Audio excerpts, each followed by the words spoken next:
اللہ سورہ رحمان میں کیا فرماتا ہے؟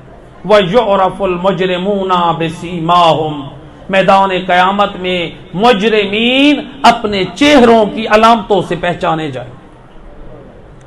مجرمین، میں کہا کرتا ہوں جیسے آج اسکول کی وردی، جب پیٹرول پمپ کی وردی بتاتی ہے کہ یہ یہاں کا عملہ ہے، یہ یہاں کے اسٹوڈنٹس ہیں، اللہ قرآن میں یہی بتاتا ہے میدان قیامت میں مجرمین اپنی شکلوں سے پہچانے جائیں گے۔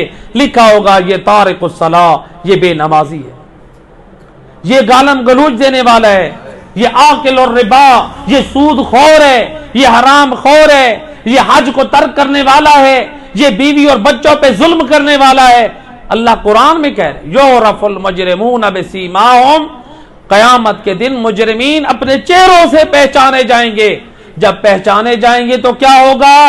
اللہ فرماتا ہے فیوخذ بالنواصی والاقدام، ان مجرمین کو ان کے سر کے آگے کے بال اور پاؤں سے پکڑ کر فرشتے گھسیٹ کر لے کے جائیں گے، اور انبیاء اور اولیاء دیکھ کر کہیں گے کہ یہ کتنا بد نصیب کہ پاکوں کا کردار ہوتے ہوئے پاکوں کے راستے پہ رہ کے کامیاب نہ ہو سکا۔ آل محمد نے پوری